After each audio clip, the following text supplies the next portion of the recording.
Jim. My wife, Connie, whom I had been married to for 4 years, was chatting at the kitchen table with her good friend and college roommate, Nellie Foster. Nellie had remained one of her closest friends since we all graduated from college 5 years ago. Her husband, Jeff, had been killed 2 years earlier in a car accident caused by a drunk driver, and she continued to turn to us for help and support. I was in the garage, tinkering with my old '66 GTO, which I just couldn't bring myself to part with and probably spent more time under the hood than behind the wheel, when their conversation became quite heated.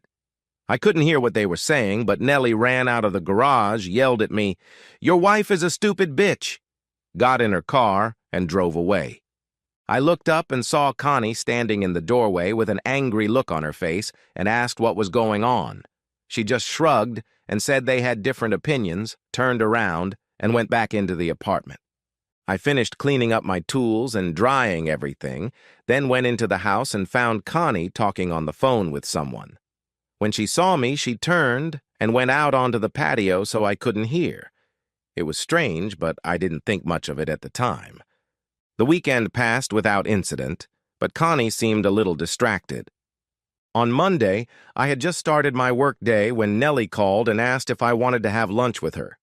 This was very unusual, so I asked what was going on, and she said she needed to talk. I thought it might have something to do with the argument she and Connie had had over the weekend. We agreed on a time and place, and I went back to work. I arrived at the cafe at the appointed time and took a table in the corner where we could talk without disturbing others or being interrupted. Nellie arrived, saw me, and joined me.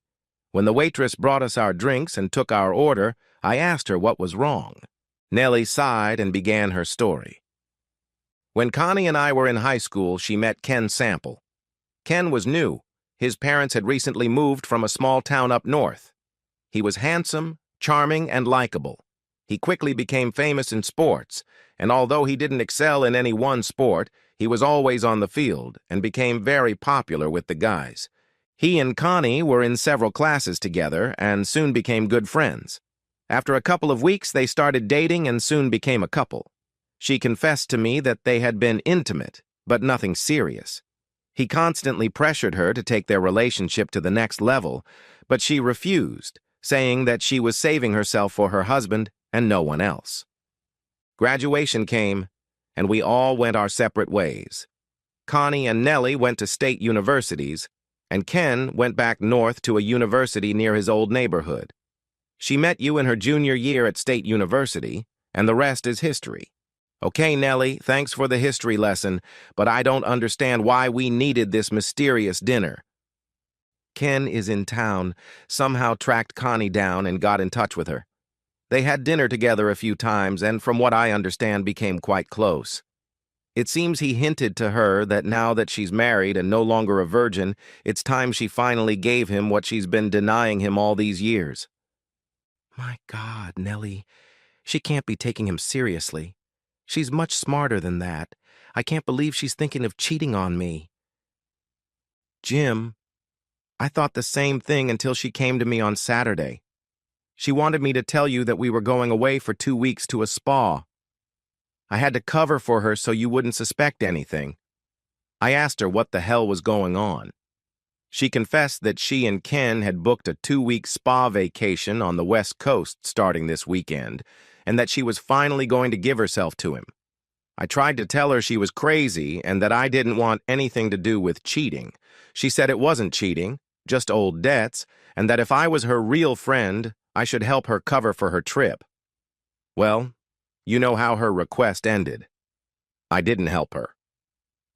Jim, I'm telling you this because you're one of my best friends, and you supported me after the accident with Jeff. You help me with the little things. You take care of my garden, fix my car, do odd jobs around the house, and most importantly, you give me a shoulder to cry on when I need it. I can't stand by and watch her treat you like this. Nellie, I can't describe how I feel right now. It's just unbelievable. Thank you for telling me about this. I don't know what I'm going to do yet because I haven't had time to process this blatant disregard for our marriage vows and complete disrespect for me and our families. Believe me, She won't be happy if she continues down this path. We finished lunch. I thanked her again, and with a heavy heart, I returned to work. I had 2 weeks to prepare for the impending disaster, and I planned to use that time as best I could. I asked Stella, my secretary, to contact my boss Frank and schedule a meeting for today. Frank agreed to meet with me at 2:30 p.m. I couldn't help myself and told Frank the whole story. He couldn't believe it and asked how he could help. I told him I hadn't made any decisions yet, as I was still in shock, but that I would keep him posted. I went back to my office and asked Stella to come in and close the door. I told her what had happened, and she couldn't believe it either, but promised to help in any way she could. As I mentioned, I met Connie at a women's club party with Nellie and her boyfriend Jeff. We liked each other right away and hit it off like a house on fire. The four of us remained close friends. I asked Connie if she wanted us to be a couple and date exclusively, and she agreed, but immediately added that she didn't want to lose her virginity before marriage. That didn't bother me, as I was truly smitten with this girl and deeply in love. She never asked me about my previous relationships, and because of her statement, I never felt the need to ask her about hers either. I earned a bachelor's degree in electrical engineering, and Connie earned a bachelor's degree in education. Nellie, Jeff, Connie, and I decided to have a joint wedding to save money, and my bachelor party and honeymoon were worth all the waiting. We started our life together and focused on our careers. I received an offer from a well-known aerospace company in Orlando and accepted it. Connie and Nellie found jobs with the local school board, Jeff landed a high-paying position at Disney, and we all moved to Greater Orlando.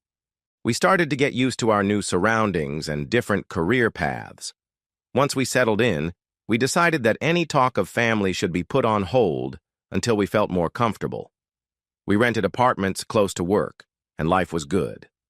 Jeff and Nellie didn't live in the same complex, but they were only a few minutes' drive apart.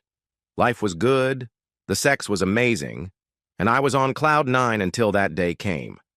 The drive home was long and exhausting, with so many thoughts running through my head, and I didn't know how to solve this problem. Some might think I should talk to her and forbid her from doing it.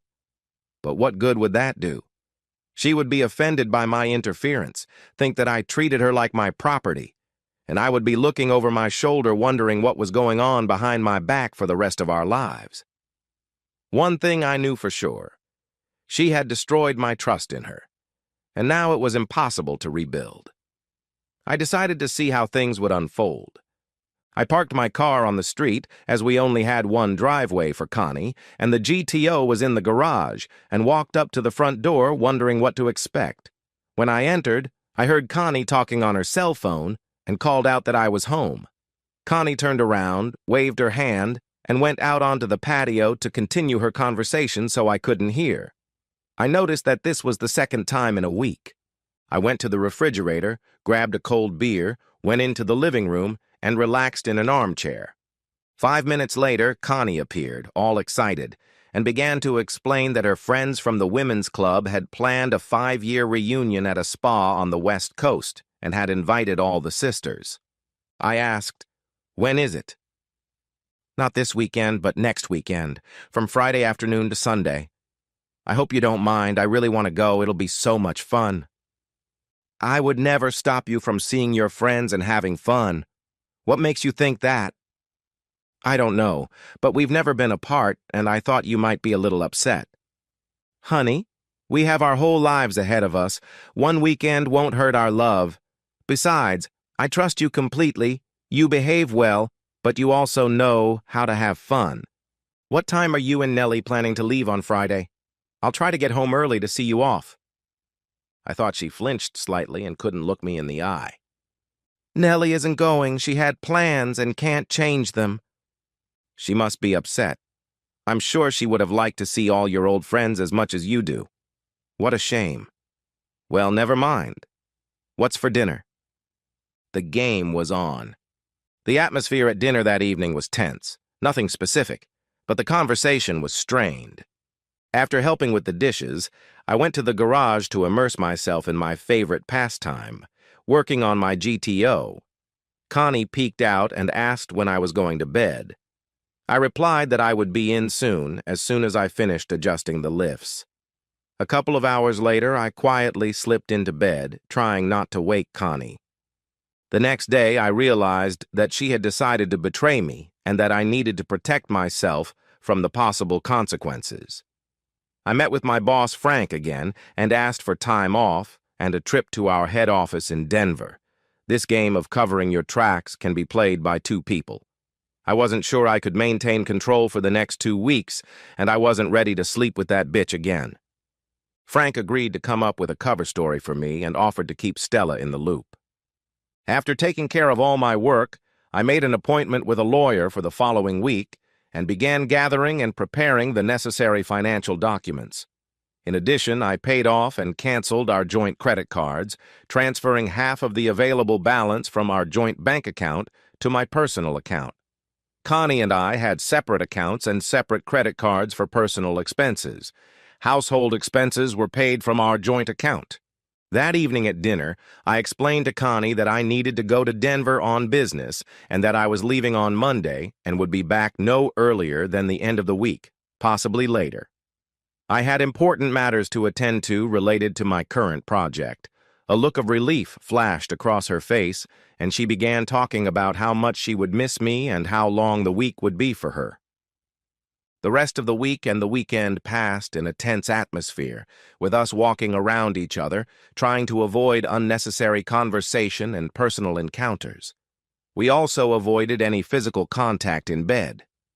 Anyone with common sense would have realized that all was not well in the Miller household.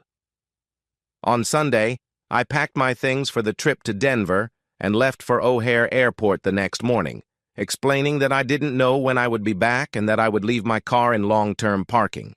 I left knowing that I was ready to end this sham of a marriage. The meeting with the lawyer that day went as expected. No child support was required. The joint ownership of the house was not divided. But since our state does not recognize fault in divorce, and also because of the difference in our salaries, I would probably have to pay alimony.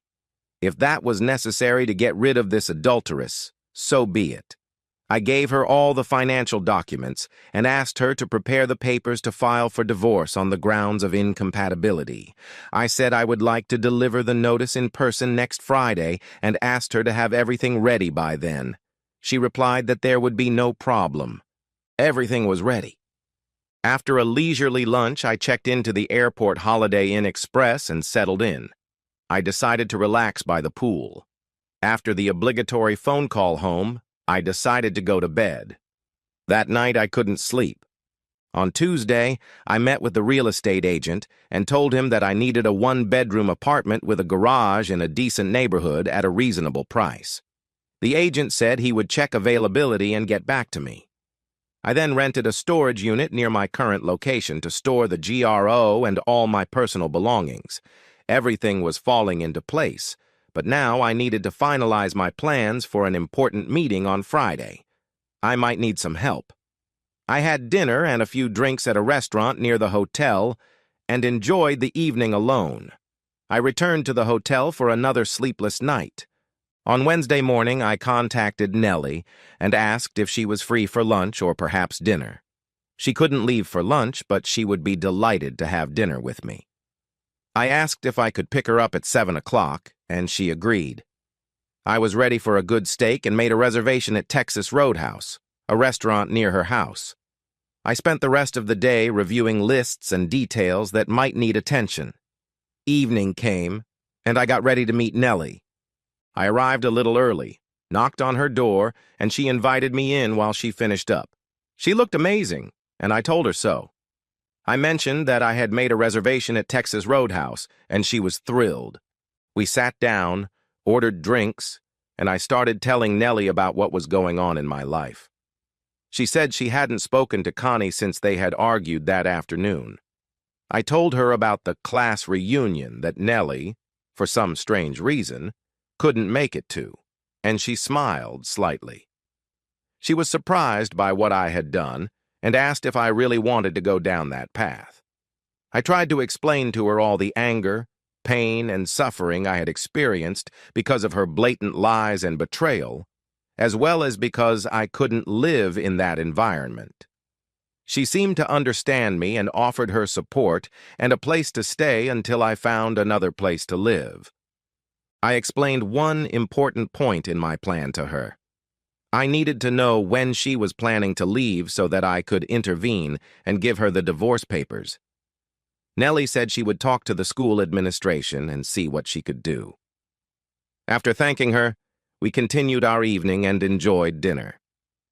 I drove her home, walked her to her apartment, and received a chaste kiss on the cheek with gratitude for a wonderful evening. D-Day 1. Nellie called and said she planned to leave for the coast around 4 p.m. on Friday and leave school early to pack and get ready for the weekend. I called Connie and told her I would be back late from my trip to Denver and would be flying in on a night flight. I told her she'd better be ready for a stormy welcome, and she faltered a little, stunned by the statement. I spent the rest of the day finishing up preparations, stopped by the lawyer's office to pick up the divorce papers, and got ready for my late arrival. Around 10:30, I called Connie and told her I had taken off from Denver and would be arriving in Oklahoma City early the next morning. She sadly informed me that she had started her period that morning, so the celebration of my return would have to be postponed. The lies continued. I drove to the East Coast, had a late dinner of seafood, and went to the movies to kill time. Early the next morning, I returned to Orlando, drove home, and entered what would probably be our house for the last time. I crept into the bedroom and got into bed. Connie didn't seem to wake up and continued sleeping while I tried to fall asleep. That day, I woke up in an empty bed, and the smell of coffee filled the house. I went to the kitchen and saw Connie dressed and ready for work. She said hello, poured me a cup of coffee, apologized for not waiting for me, and said she would catch up after the weekend. I said I understood, and that I had to go to work, and might not be back before she left. She understood, kissed me quickly, and left for school. As soon as she left the house and disappeared around the corner, I started getting ready. In less than 2 hours, everything was loaded into the GTO, or my Honda. I drove the GTO to the garage, locked it up, and called an Uber to take me home. Everything was ready for a hasty retreat. I parked the Honda in an empty parking lot near our house and waited for her to return. Connie came home at 12:30, and after waiting a few minutes, I drove up to her car and parked behind her. I quietly entered the house, sat down in the living room, and waited. I could hear her in the hallway gathering things she thought she might need for the weekend, humming a tune. After quickly showering and getting dressed, she entered the living room, dragging a bag with her overnight things behind her. When she saw me, she gasped, but quickly recovered and asked what I was doing at home. I'm still living here, depending on what happens in the next few minutes.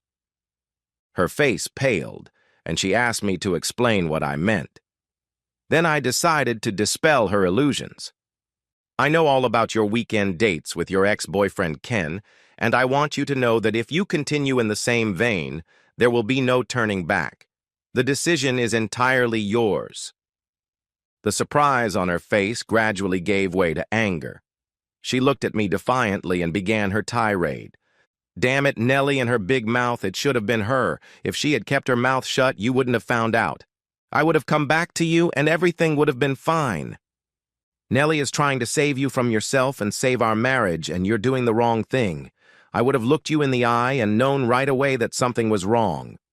Now that we've had a heart-to-heart, the ball is in your court, so to speak. Honey, you have to understand, I feel like I owe this to Ken, considering how many times I sent him home with a black eye. He just wants to see what he's been missing all these years. It doesn't mean anything. It's just sex, and it will be over by the end of the weekend. There will be no more. I'll be home on Sunday afternoon, and I'll be your loving and faithful wife for the rest of our lives. That won't happen, honey. If you walk out that door, it's over. You don't owe Ken anything, but you owe me your loyalty. You remember your vow to give up everyone else. Once you break that, it's over between us. So once again, if you walk out that door, You walk out of my life. Jim, just because I'm your wife doesn't mean I'm your property. You can't treat me like a thing. I made these plans and I intend to carry them out. The reservation is already made and I'm going to use it, whether you like it or not. I stood up, took the envelope from the coffee table, and walked over to her. I demanded that she take off our wedding rings, saying that I didn't want them to be tainted by her, and handed her the envelope. She screamed, "What the hell is this? I'm not taking off my rings." I replied calmly, "Honey, this is a divorce petition that will be officially served to you on Monday morning at the office. And if you don't take off the rings, I'll take them off myself, and you won't like it." Jim, I just feel like I have to do this weekend. It won't affect our life or our love. I will always be your loving wife. We will raise our children and live to a ripe old age. You're wrong again, dear. I'm leaving, and the next time you see me, it will be in divorce court. So have a nice weekend and a happy life. I hope that's all you wanted, because you've destroyed our marriage. Just give me the rings and I'll start a new life. Abracadabra, you're free. Enjoy your life. I don't think she took me seriously, but when she handed me the rings, I was already standing at the door, got into my Honda, and started to drive out of the driveway when she started begging me. Too little, too late. I called Nellie, and she said she was waiting for me and had prepared the guest room. Later that evening, I drove past our condo and noticed that her car wasn't in the driveway, and correctly assumed that she had carried out her plan. The next day, I met with a real estate agent who showed me several apartments until I found one that met all my requirements. It seemed like it was available right away, and I could start moving in that same day.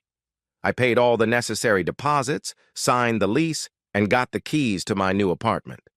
When I returned to Nellie's place, I told her the news and said that I would start moving the next morning and would need help buying new furniture. She seemed a little upset, but agreed to help. By the end of Sunday, I had unpacked my things, bought the basic furniture, and was ready to face my new future, the future of a single man. Nellie insisted that I come over for dinner since I didn't have any kitchen utensils, and I gratefully accepted. Dinner was delicious, probably one of the last home-cooked meals I would have for quite some time. I helped Nellie clean up, we had a glass of wine, and I headed back to my new apartment. Around 8:30, my cell phone rang with a familiar rhythm. "Hello, Connie. How can I help you?" "Where are you?" she began her tirade. I replied, "I'm home." "No, you're not home. I've been home for an hour and you're not here." I replied, "I no longer live at that address and I can assure you that I am at my new apartment." I think a light bulb went off in her pretty little head and she began to understand the situation. "Oh my God, Jim, you can't be serious. It was just one weekend and now it's over. I'll never see him again. It was just sex, not even good sex, and it's certainly not worth destroying our marriage over." "Connie, you started destroying our marriage after your first dinner together. You can't blame me for this. I tried. Your friends tried to convince you not to go through with your devious plans. But you continued down this destructive path, and now you have to live with the consequences. Tomorrow at work you will be handed the official documents. I suggest you hire a lawyer to help you review the terms of the documents and contact my lawyer if you have any questions. I hope we can resolve this quietly and quickly, without constant arguments and shouting. I believe I have offered you a fair settlement, and I hope you will accept. I wish you a pleasant life and hope that all your wishes come true. Goodbye." I ended the call and turned off the phone. I finished my evening chores and lay down in my new single bed, trying to fall asleep. Tomorrow would be a new day. Connie. When Jim hung up, the phone went silent. I immediately tried to call him back, but it went to voicemail. He sounded serious when he talked about divorce, and I needed to somehow change his mind and assure him that it didn't mean anything, that it was just a fling. I was still his mistress and soulmate. We just needed to work things out. I walked through the apartment and noticed that all his things were gone, and his car wasn't in the garage. Then I realized that my future with Jim looked very bleak. I thought it wasn't too late to call Nellie, She would surely support me and tell me how to calm Jim down and get him back home. "Hi, Connie, how was your spa vacation? I hope it was worth your marriage and your future, because you ruined both." "Oh my God, Nellie, what have I done?" "You have to help me. He left the apartment and won't talk to me. I didn't think he was serious about divorce and that he would eventually forgive and forget. We would have continued living, started a family, and lived happily, growing old together. Tell me what I can do to save our marriage." "Honestly, Connie, I don't think your marriage can be saved. I don't know what you wanted from him after you left. You just announced that you were going to make him a cuckold for the weekend, and he was supposed to welcome you back with open arms. You were going to give him the rest on Sunday night to show him how much you loved him? I don't believe you know your husband, Connie. No self-respecting man would forgive you for that without revenge. Now you have to pay for your betrayal. You should also know that Jim spent Saturday night here with me. I wanted to tell you myself before you found out from someone else. Of course, he slept in the guest room, being too much of a gentleman to take advantage of the situation, although I wanted him to. I slept better that night than I had in all the time since Jeff died, knowing there was a man in the house. You showed no love, no respect, not the slightest regret for one of the best men I've ever known. You probably shouldn't call here anymore because after what you've done, I no longer consider you my friend. You created this situation, and now only you can fix it. Goodbye, Connie." For the second time that night, the phone went dead in my hand. I just stared at the empty space, thinking about how I had ruined my life over a few days of mediocre sex. I had to figure out how to talk to him, how to make him understand how sorry I was, and what I was willing to do to make it up to him.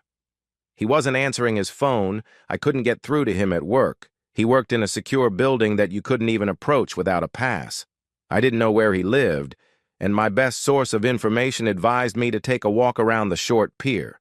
Maybe persistence would pay off, and if not, I'd have to contact his lawyer. Nellie. Jim arrived on Friday evening, and I helped him unpack his things in the guest bedroom. Then we sat down, me with a glass of wine, Jim with a cold beer. Jim looked very depressed, and I tried to help him cope with his pain. We ordered pizza, ate it, and had a few more glasses of wine and a couple of beers. After cleaning up and saying goodnight, I leaned over and kissed Jim on the cheek, and the dam broke. He hugged me and shook. I knew he was crying about his lost life, and I just held him tight. After 5 or 10 minutes, he started to calm down, and we let go of each other. He looked me in the eyes and said, "Thank you. I needed that. Thank you for being such a wonderful friend." We went to our bedrooms and went to sleep. I slept better that night, knowing there was a man in the house. On Saturday, I woke up and went to the kitchen to make breakfast. Jim walked in just as the coffee was ready and asked if he could help. I said everything was fine and that I hoped he would like scrambled eggs and toast. After breakfast, Jim had a meeting with a real estate agent and left for the day. During the day, I thought a lot, convincing myself that I couldn't find a more suitable life partner than Jim. Until recently, I hadn't even thought about it. But now he was single, and I wanted him to know that I was, so to speak, claiming him. He returned later that afternoon and announced that he had found an apartment in a great location that met all his requirements and that he was moving tomorrow. He asked if I would help him find suitable furniture. Of course, I agreed, but I wanted things to happen more slowly so that he could spend more time with me. On Sunday morning, Jim packed his things and was ready to move into his new apartment. We left right after breakfast. After a day of moving, shopping, and arranging furniture, I told Jim that I would cook us a delicious dinner. He seemed pleased with the idea, and we returned to my place. After dinner, Jim helped me wash the dishes, and after a glass of sherry, he left for his apartment. I couldn't explain it, but I felt a sudden emptiness and regretted that he had left. I finished cleaning the kitchen and was about to go to bed when the phone rang. I looked and saw that it was Connie calling. This was going to be interesting. I let off some steam, told her everything I thought, and said that I didn't approve of her behavior over the weekend. After I said everything I wanted to say, I told her to delete my number, that I no longer considered her a friend, and hung up. I felt a little sorry for her, but she had made her bed, and now she would have to lie in it, and lie in it alone. Time passed. Jim. The divorce dragged on for 8 months. During that time, Nellie invited me out to dinner several times, and I invited her out to dinner, drinks, and dancing several times. We became quite close, but because of my marital status, there was no intimacy between us. The judge approved the final papers, and I was single again. I invited Nellie to a celebratory dinner, and she accepted. It was a wonderful evening with dinner and dancing, and the best was yet to come.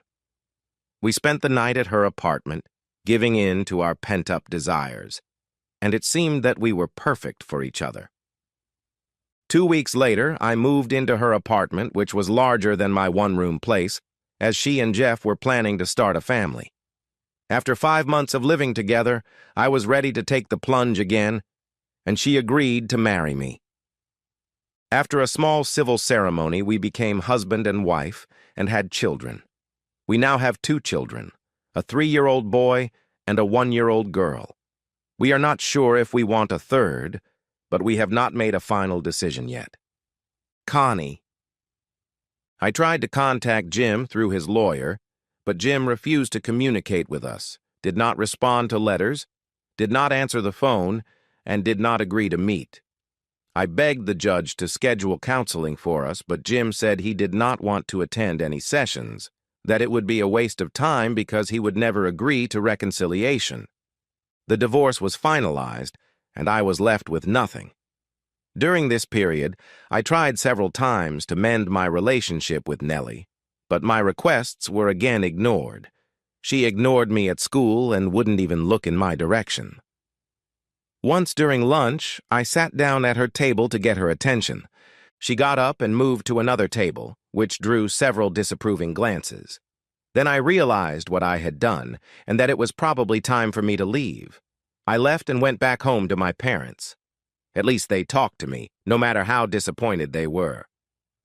I heard through the grapevine that Nellie and Jim were dating and had become a couple. Later, I found out about their wedding and started crying over my stupidity. Nellie. Jim's divorce seemed to drag on forever. He often came over for dinner and a glass of wine. One evening, while he was helping me clean up, we bumped into each other and I stumbled. Jim quickly caught me and helped me stay on my feet. I think we both felt a spark between us. He leaned toward me and we kissed. We both knew we wanted each other, but we had the strength to hold back our desire, knowing that if we continued, we would end up in the same category as cheaters. On the day the final papers arrived, we went out to dinner, had a drink, and danced. When we got home, we threw ourselves at each other with unbridled passion, seeking satisfaction. And what satisfaction it was. This continued day after day, night after night. Jim moved out of his apartment and moved in with me. We got married, and now, as our 5th anniversary approaches, we have 2 wonderful children. I wonder if I should send Connie a thank you note. P.S. The GTO is now in my garage, although I don't spend much time on it because I try to keep it in a velvet garage most of the time.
Despite the fact that the scene on the computer screen was painful, Trevor Duncan couldn't look away.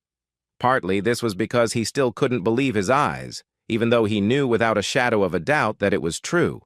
Nevertheless, he was looking for some kind of clue, some sign that everything wasn't as it seemed.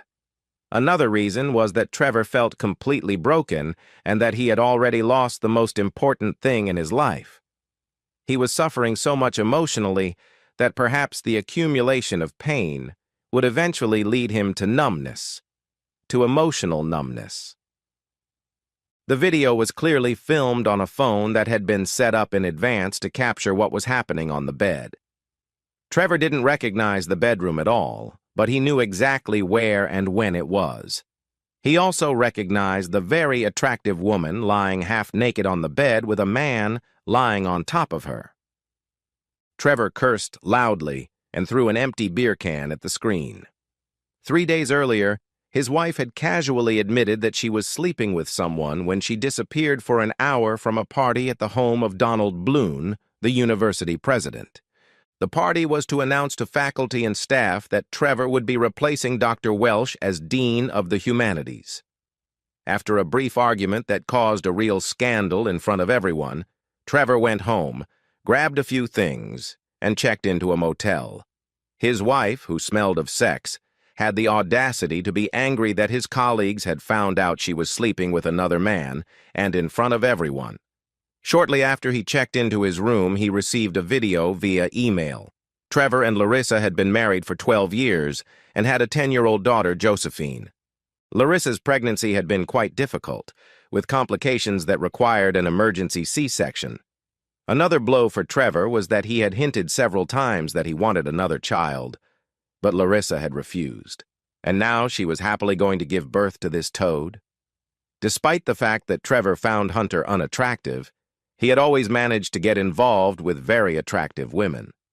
None of them were as sexy as Larissa, at least not until that party. Hunter was a good liar, but Trevor couldn't even imagine in his wildest dreams that his wife would fall for it. Knowing that half the campus would find out that he had been cuckolded at his own promotion party, Trevor didn't go back to work. His wife also worked there in the finance department as a payroll manager and was well known on campus. A tall brunette with long legs, a slim waist, full breasts, and a flawless face that was always smiling, she couldn't help but attract attention. Trevor couldn't bear the thought of people looking at him with pity or giggling behind his back. Trevor knew he needed to cool off a bit before making a final decision, but he was already eyeing professorship positions at other colleges. He couldn't imagine himself at GU, where Hunter and Larissa were now a couple. More than the end of what Trevor had considered a perfect marriage, he was hurt by the fact that he would now likely be raising Jo in part. Even with proof of her infidelity, Trevor knew he was unlikely to get full custody. Since he was planning to move out of state, the best he could hope for was summers and holidays with his daughter. If he stayed in Gradestone, he would probably get joint custody, but the thought of living in the same town as her lovers, especially when Larissa started showing up, was unbearable to him. Larissa, her friends, and relatives tried to contact him several times.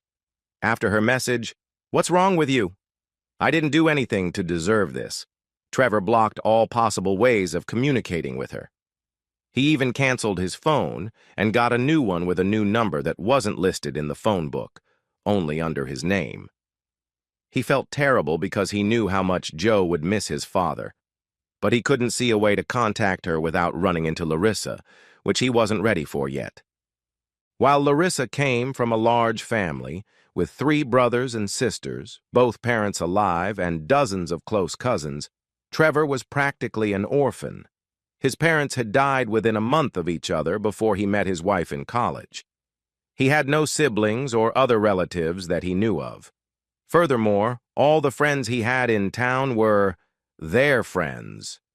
This meant that Trevor felt like he had no real support as he was going through hell. He was about to watch the video again, but he had second thoughts and went online instead. 20 minutes later, he found a divorce lawyer and arranged for a free consultation that same day. Horace Derringer was one of those older men who are probably much older than they look. He appeared to be no more than 50, but the various awards in his office suggested that he was probably in his 60s. Nevertheless, there was something about this man that commanded respect, and Trevor felt he could trust him. Before the meeting, Trevor sent him a copy of the email, warning him that it contained explicit scenes. Horace smiled and said that in all his years of working with divorce cases, he had seen it all. "Well, Mr. Duncan, I suppose I owe you an apology," Horace said. "You said this video was taken at a party celebrating your promotion, and your wife came right after and confessed, and then her lover sent the video to humiliate you even more. I've never seen anything like it. Of course, I'll have a forensic video expert take a close look at it, both for authenticity and for any details that might help you or your wife." "Well, she didn't just come down and confess," Trevor said. "She disappeared and missed the president's announcement of my promotion, and I knew right away that she had been having sex. I mean, you could tell by her hair and clothes. I was in complete shock and asked her straight out if she had been having sex. She replied, 'Of course I did.' Then I raised my voice and asked her who with. She looked at me like I was an idiot and said I knew who it was. I said I didn't know and demanded that she tell me who she had just been with, loud enough for everyone to hear. Then everyone started looking at us, and she got angry at me for telling everyone and asked if I was crazy. She seemed perfectly sane on the video, which is surprising. I expected to see signs of intoxication or drug use," said the lawyer. Trevor shrugged. "It was a dry party, and other than caffeine, I don't think Larissa has taken any drugs in the last 10 years. I used to smoke and still drink occasionally, but she's fanatical about her health." Horace shook his head. "Wow, I'm very sorry, Mr. Duncan, but that gives us grounds for a charge of domestic abuse, the way they exposed your relationship to the public. Do you know how long this has been going on?" "I have no idea because there were no signs. You heard how they talked. It must have been going on for more than a day, but she completely deceived me. Everything was fine in our relationship. We had an active sex life, went on regular dates, and even ate all 3 meals together almost every day because we both worked at the university. Nothing changed until she came down from the bedroom after my promotion was announced." She mentioned being pregnant. "Were there any changes in your plans for your family?" Trevor sighed. "I had a vasectomy 5 years ago because my wife had a difficult pregnancy, and I didn't want to take any chances. Since she doesn't use birth control, it was easy for her to plan to get pregnant by her lover behind my back." Horace nodded and cleared his throat. "All right, I'll be happy to represent you. These proceedings always involve a degree of unpredictability, but I can give you the good news and the bad news up front." "Okay. Since you are planning to move to another state, you will not be able to obtain joint custody, and sole custody is highly unlikely. If there were signs of mental stability, it would be a different story. I'm very sorry, but I don't see that. The court will only see a woman who fell in love with another man so much that she cruelly rejected her current spouse. And since there is no fault in our state and you don't have a prenuptial agreement, your property will be divided and you will likely have to pay child support based on your income." Trevor blinked. "Excuse me, what's the good news?" "You strike me as an intelligent man, which is why this is so hard for you," Horace said sadly, shaking his head. "You're not used to being deceived, and these two really pulled the wool over your eyes. I'm sure you realize that financially, you have no chance of coming out of this divorce a winner. The good news is that it won't drag on. Given that your wife is actively trying to conceive a child with another man and has admitted this in front of witnesses, no judge will recommend that you undergo counseling to reconcile, even if she suddenly changes her mind. Of course, you will still be connected to your daughter, but you will be free from your wife.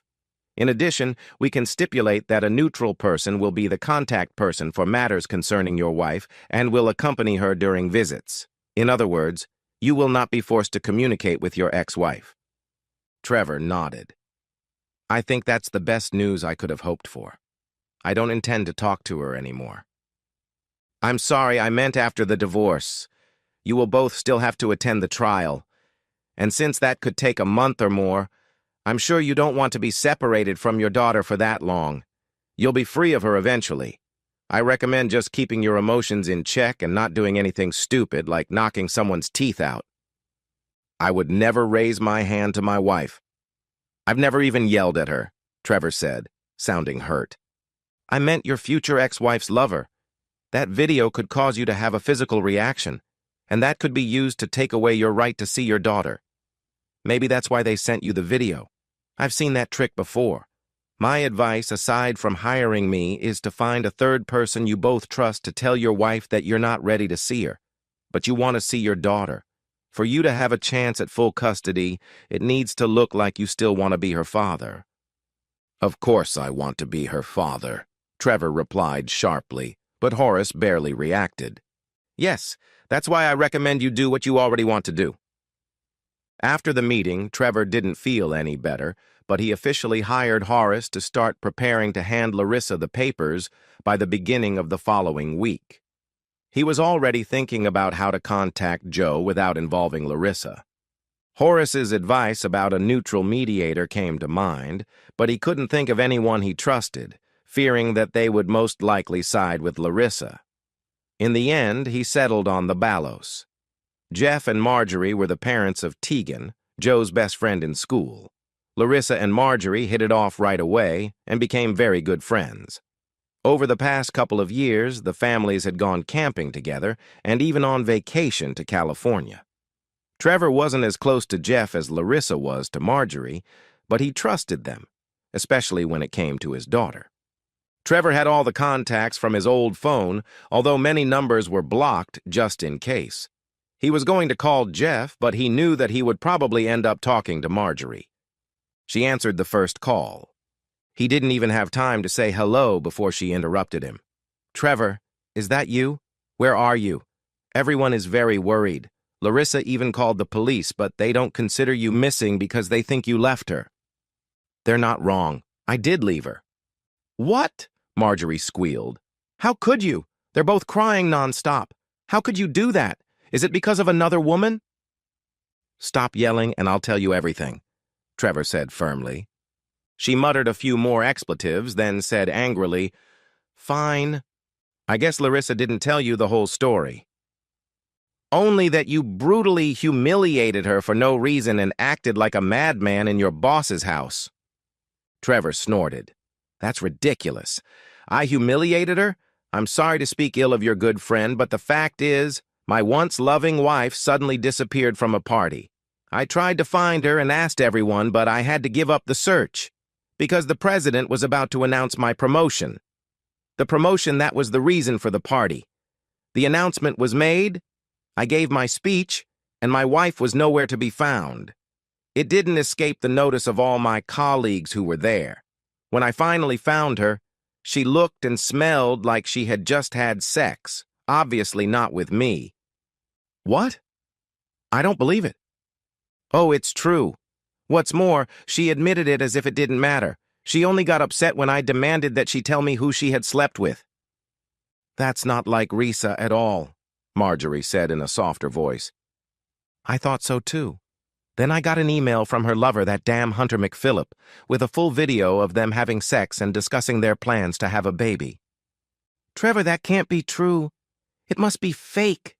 It can't be, Marjorie began. I could smell him on her. She couldn't have slept with him and not. And what's worse, Trevor paused to collect his thoughts. They talked like they'd been doing this for a long time. She said she loved him. In the video, they claimed they planned from the beginning to announce on my special night that she was now with him. I don't know what to say, Marjorie said, sounding a little shaken. If that's really what happened, I can understand why you want to be alone. All I know is that Risa isn't acting like a woman who would leave her husband for another man. She's physically ill with worry about you and insists she has no idea why you ran away. She's been calling hospitals worried that you have a brain tumor that caused this. Maybe she has a tumor. I won't show you the video if you don't want to, but I swear it's real. Trevor sighed. Listen, Marjorie, I'm calling about Joe. I miss her very much and want to see her. But I'm not ready to meet Larissa. Not yet. I trust you and Jeff completely with my daughter's well-being. Could you please contact my wife and convince her to let you arrange a meeting between me and my daughter? I won't say a word about why we're getting divorced. I just need to see her. Wow, I don't know what to say, Marjorie said. Of course, I'll help you see Joe. She's in as bad a state as Reese is right now. I'm sorry, I'm just in shock that she could do that. I mean, the way she talks about you when we're alone. She's just in awe of you. Well, maybe she's changed her mind. Thanks, Marjorie. Say hi to Jeff for me, and I'll wait for your call. Call any time. I've given 2 weeks' notice and I'm taking 2 weeks' vacation. After hanging up, Trevor began writing a letter to Dr. Blunn informing him of his resignation. Since the university president was only a few feet away from where he had argued with Larissa, Trevor didn't expect him to be surprised. The only consolation was that Trevor wasn't teaching any classes at the moment, so he only had to transfer one research project to another professor. Trevor sadly clicked send and began to compose his resignation letter. As he began to write, he wondered why he should leave, since he had not been unfaithful. He was sure that Dr. Blunn would fire Larissa to keep him if he insisted. However, Trevor knew that Larissa would never leave Gradestone. He had followed her here because her entire family lived here. Most likely, she still lived in the same town. Besides, deep down, he still loved her, despite how angry and betrayed he felt. He definitely didn't want to be her husband anymore or live in the same town as her, but he didn't want her to be hurt. Trevor was surprised when Marjorie called him back. It had been less than 2 hours since they had spoken. He answered, hoping he would be able to hold his little girl in his arms. Hello. Trevor, what the hell is going on?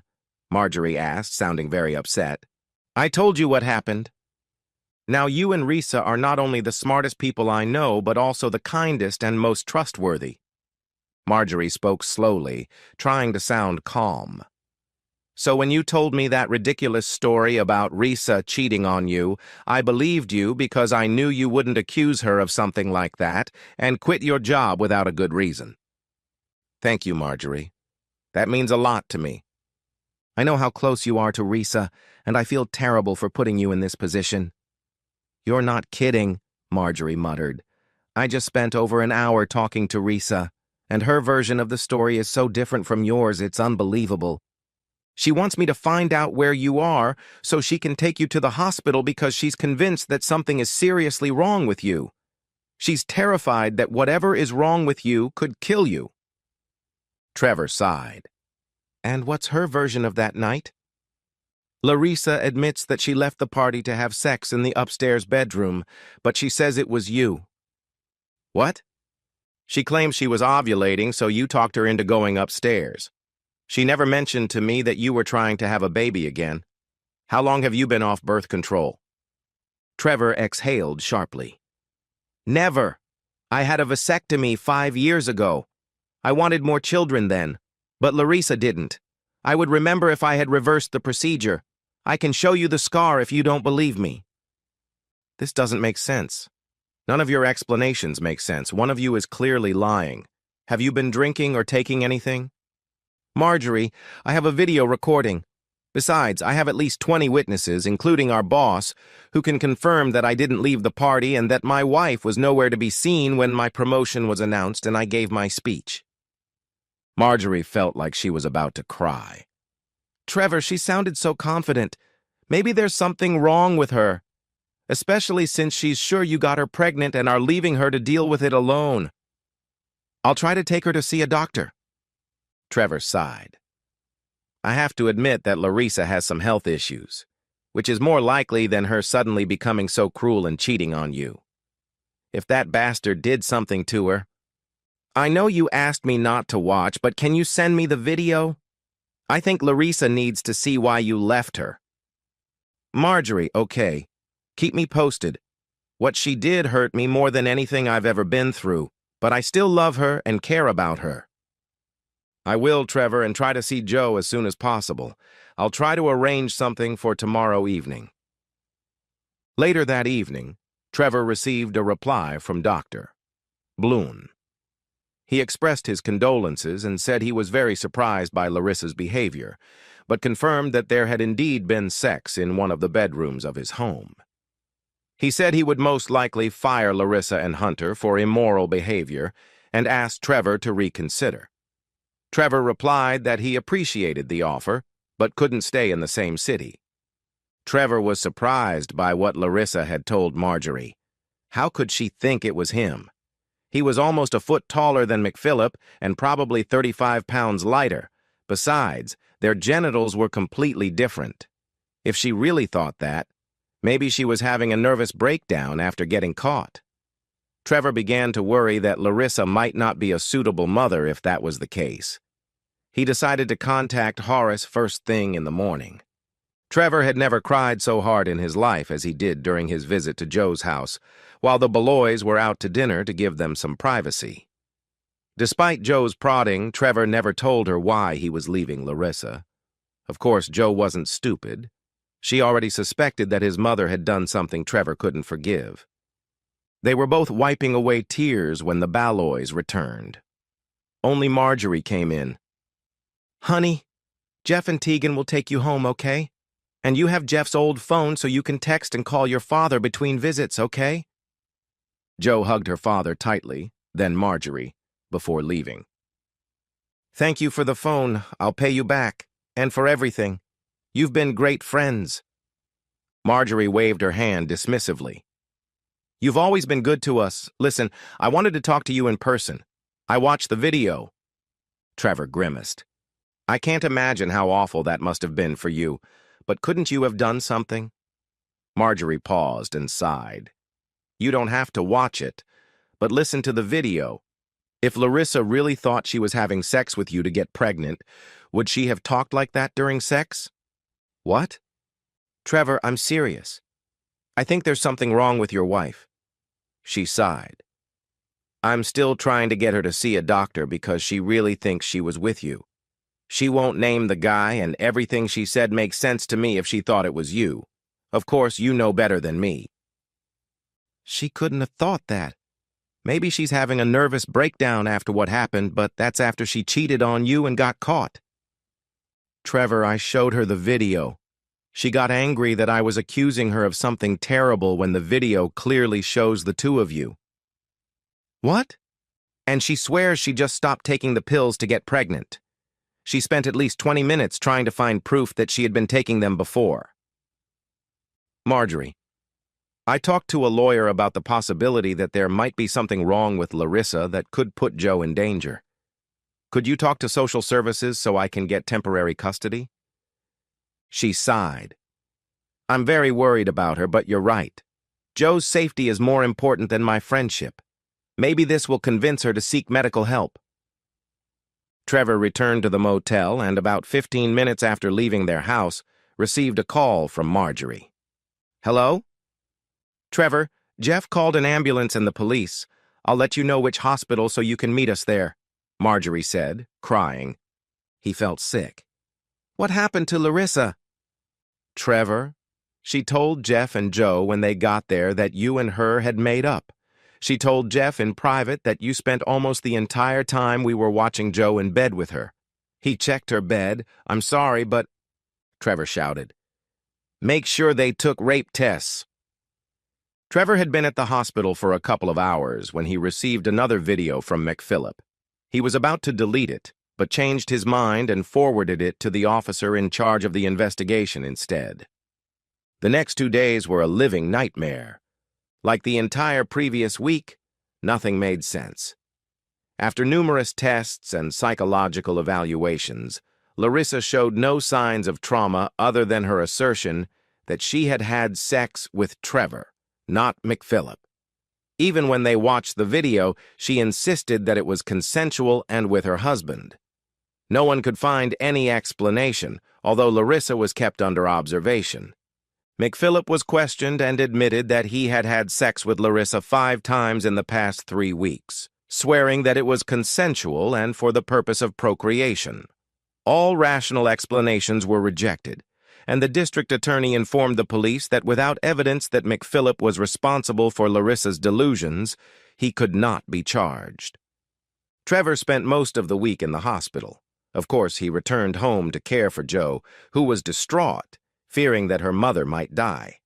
Trevor received regular updates from the police, doctors, nurses, and even Marjorie, who visited Larissa regularly, but he still did not visit his wife. By that point, he had no doubt that Larissa had never intentionally cheated on him, but that didn't ease the pain of her betrayal. Finally, 6 days after Larissa was hospitalized, Trevor agreed to talk to her. The staff warned him not to accuse her of infidelity, as it would not be helpful. The fact that Larissa was about to be discharged played a big part in his decision to finally agree to talk. When he entered the room, she was sitting on the bed with her legs crossed, wearing yoga pants and a hospital gown. Larissa looked exhausted. Her hair was disheveled. She had no makeup on, and her eyes were red and swollen, as if she had been crying for hours. "Trevor, I missed you so much. I can't tell you how hard it was without you," Larissa said quietly and reached out to hug him. Trevor just sat down on a chair a meter away from the bed, facing her, and said expressionlessly, "I missed you too. Trevor, I can't express how sorry I am. I know I betrayed you by sleeping with Hunter McPhillip twice. Maybe more, I don't know," she said quietly, staring at the floor. Trevor's eyes widened, and he opened his mouth to say something. She stopped him with a wave of her hand. "It's not that I'm better. It's just that, given all the evidence, I know that the man I slept with in those days wasn't you. However, all my memories of those days are connected to you, and every time I see a video or screenshots from the video, I see you. I can't explain it, and it's really scary. All I know is that I really hate myself for what I did." When she started crying, Trevor stood up and sat down on a chair by the bed. She reached out her hand and he took it. "I know you've been talking to the doctors. I told them I wanted you to know everything, at least while you're still my husband. I also don't blame you for staying away. If I saw you doing this with someone else, I would feel like my heart was being torn apart." "Trevor! Knowing how this hurts you and Jo is the hardest part of this, even harder than the fear that I'm losing my mind." "I don't think you're losing your mind," Trevor croaked. "McPhillip did something to you, I'm sure of it." "Me neither, but they can't figure out what it is. There are no drugs in my system. They don't think it's hypnosis because they've tried to hypnotize me several times. Even when I watch the video of them interrogating that smug bastard, I see him. That short, fat toad with Paisley." Trevor sighed and squeezed her hand. "Risa, when did you believe it wasn't me?" She wiped her eyes and shrugged. "When Jeff brought Jo home and she said you talked to her for almost an hour. That couldn't be true because you showed up about 15 minutes after she left and apologized for your strange behavior. We hugged and said we loved each other, and then we went to try to conceive a child. Jo would never lie about being with you. After the story you told Marjorie, which I was sure was a sign that you weren't yourself, I suddenly became afraid that it was me. I pulled Jeff aside and told him that I had spent most of the time while Jo was away with you, in an intimate relationship. He left for a minute, and when he came back, he said he was calling an ambulance and the police. I agreed. But the police said you thought you had sex with me, even after you were hospitalized. I didn't believe that anymore, but they asked me why I had sex with McPhillip, and I told them the truth. After all, it looks like consensual sex on the video. I told them that he had tricked me somehow, but without any proof." Trevor sighed. "I know the district attorney spoke to me. His lawyer will argue that the video shows he had no reason to doubt your capacity to consent." "Yes, but there's something I definitely didn't consent to," Larissa said bitterly. I already told the doctors that if I'm pregnant, I want to have an abortion. They gave me a pill the day after I was brought in, but we won't know for sure for another week. I hope you don't mind. I know how you feel about abortion." Trevor shook his head. "I don't like it when it's used as a form of contraception. In situations like this, I think women should still have the right to choose." Larissa shifted slightly, feeling uncomfortable. "Trevor, could you close the door for a minute?" Trevor did as she asked and returned to his chair, moving it closer to the bed so he could reach her hand. "Okay, why do you want the door closed?" "I just wanted to check something. For my peace of mind." She smiled nervously. "You had a vasectomy, right?" "Of course, more than 5 years ago, so you could stop taking the pill." "And you have 2 scars, right? Please show me. I don't remember seeing them when you had the operation or when you stopped taking birth control. I only remember stopping the pills about 2 weeks before the party so I could get pregnant." "You still want to get pregnant?" Larissa smiled. "More than anything in the world. I have full-blown baby fever, but only for you. Trevor, I want to have your baby. Will you show me your scars?" Trevor shrugged, thinking it wasn't even that strange compared to the other things that had happened. He leaned forward and pulled down his jeans and boxers. "Why don't I remember this?" Larissa whispered softly.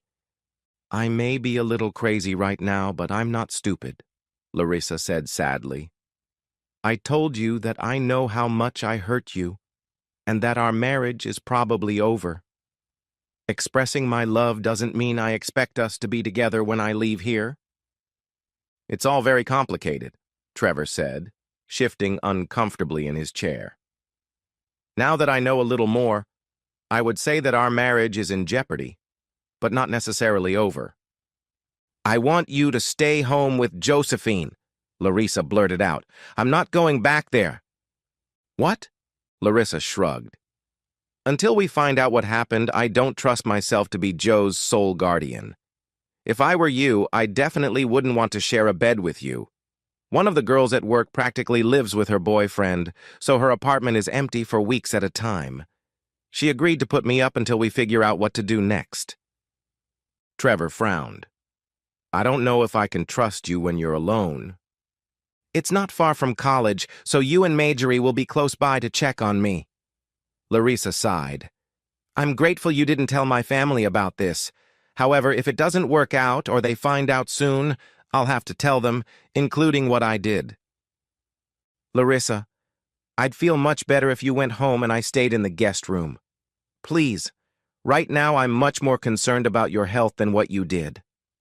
"Trevor, if that were the case, you would have come to me the first day I asked you." Larissa closed her eyes and waved her hand. "I'm sorry if that sounded accusatory. I don't blame you for anything. I'll spend the night at Ryan's, and we'll meet tomorrow and talk. How does that sound?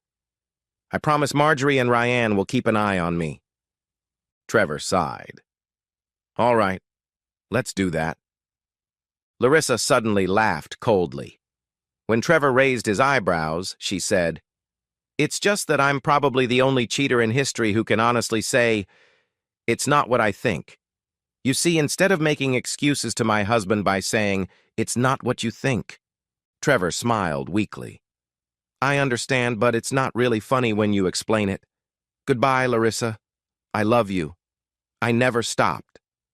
She started crying again. "I know that's why you're hurting. I love you too, Trevor Duncan. And I hate that you're going through this." Her mother's release did little to ease Joe's anxiety. The fact that her mother hadn't returned home convinced her that divorce was inevitable. She reacted by taking her anger out on her father. Trevor didn't punish her too harshly. He knew how hard it was for her. Trevor explained that he was going to meet with her mother the next day and promised to do everything he could to convince her to come home. Joe calmed down when he promised that he would stay home too. Joe talked to Larissa for an hour, but Trevor decided to wait until the next day, although he sent her a text message wishing her a good night. The decision to try to forgive Larissa and make up with her no longer seemed so difficult. What really bothered Trevor and gave him a headache was meeting McPhillip. That jerk wouldn't stand a chance in a fight. However, aside from the fact that McPhillip would be unlikely to press charges for assault, Trevor would have a hard time stopping himself. If Larissa remained ill and he ended up in jail for attempted murder or something worse, Joe would be left without parents. Trevor told himself that he was staying away from that bastard for his daughter's sake. The next day was Sunday, and the plan was for Marjorie to pick up Joe after her family went to church. Then Trevor would go to the apartment where he planned to take Larissa home. He decided he would even agree to share a bed with her to convince her, though he still felt uncomfortable about it.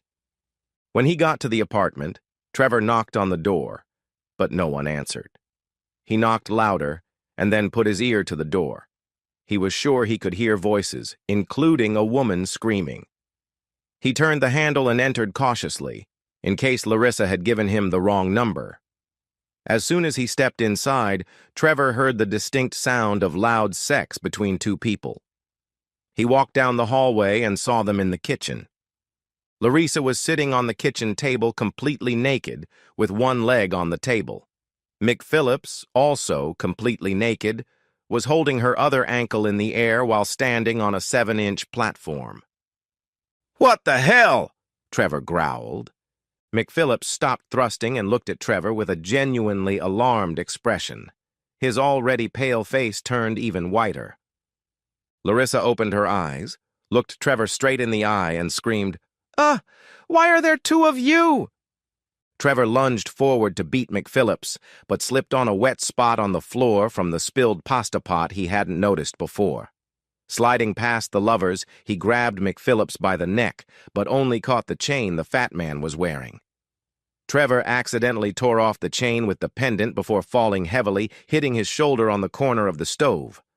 Larissa screamed again, but this time in terror. Then she squealed, "Let me go! Let go! What the hell is this?" She began to punch him, trying to move her legs to push him away. "Baby, it's me." "He's a fake," McPhillips said in a concerned tone. "I love you, not him." "Get away from me, whoever you are! Go away, Larissa continued to scream.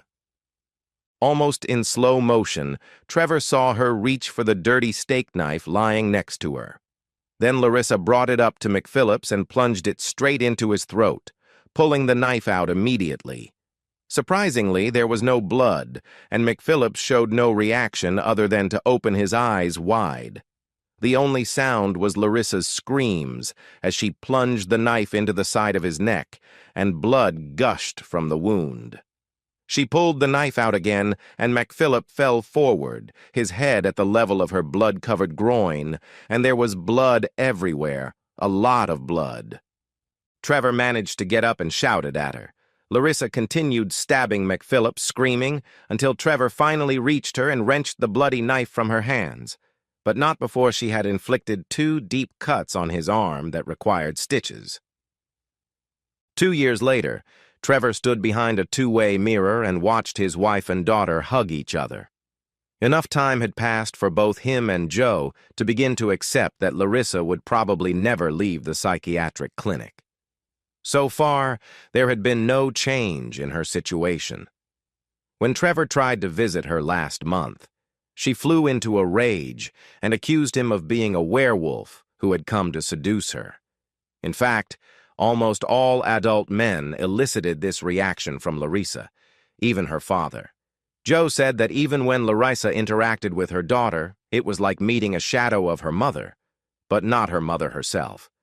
Although Trevor was sure she would have been found not guilty of self-defense, Larissa was never charged with McPhillips's murder because she was deemed mentally incompetent to stand trial. McPhillips had again installed video recording on his phone, but Trevor never watched the video because the police confiscated it as evidence. A few months after McPhillips's death, Trevor finally understood how his late colleague had done it. That day, it became clear that as soon as Trevor had ripped off the pendant, Larissa had seen McPhillips for who he really was. The shock of seeing him transform from Trevor into this toad completely threw Larissa off balance. On one side of the pendant was a drawing that looked like a salad, and on the other were 3 symbols. Around the top of the pendant, right where it connected to the chain, was a strand of hair that Trevor had confirmed through DNA testing with the help of his university friends as belonging to Larissa. Trevor suspected that the symbols were some kind of hieroglyphs. Dr. Tamara Wright from the history department confirmed that the 3 symbols represented Min, the Egyptian god of male power. The lettuce leaf was also one of his symbols. Knowing that McPhillips was a folklore enthusiast and a lazy man, Trevor paid the janitor to let him into his office. After half an hour of searching, he found a folder with a lot of information about the Mina pendant. According to legend, if a man wraps it in a woman's hair and smears it with blood, then whenever he wears it, the woman will see only the one she loves most and will feel an irresistible desire to conceive a child. Trevor remembered 5 instances when their trash cans had been rummaged through. The last time was 4 weeks before his promotion party. He decided it was raccoons and replaced the lids with locking ones. The realization that McPhillips was probably looking for Larissa's tampons made him feel slightly nauseous.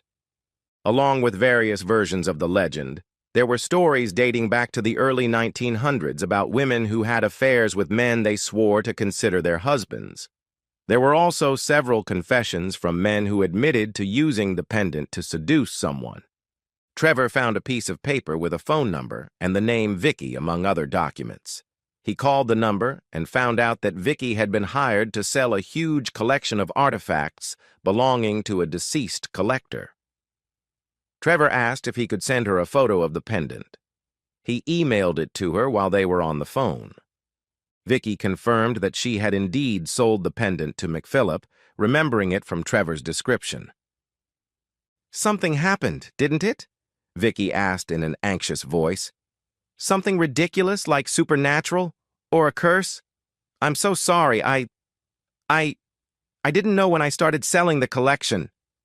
"Wait, you mean this isn't the only one?" Trevor asked in surprise. "Listen, I sold everything from my uncle's collection. My uncle, who I didn't even know existed until he died. No one warned me. And even if they had, I wouldn't have believed them. If you're calling to sue me or something, I've already spoken to a lawyer. And regardless of who deceived whom and what relationships ended, I bear no responsibility." She took a deep breath and spoke in a slower, calmer voice. "I have to go. Please destroy that pendant, for your own sake. I sincerely regret all the trouble it has caused you, and I hope no one was hurt. McPhillip is dead, and I've probably lost my wife forever. Isn't that serious enough?" Trevor said angrily, but she had already hung up and did not answer when he called back. For a while, Trevor wondered whether to tell Larissa about the chain, which would explain why she hadn't gone crazy when she cheated on him. However, if he hadn't witnessed what he saw, he would never have believed it if someone had told him about it. At that moment, it didn't matter anymore. About a year after Larissa was admitted to the psychiatric hospital, Trevor tried to see her at the pendant shop, hoping that it would change something. Unfortunately, it didn't help. His wife was completely calm and seemed genuinely happy to see him.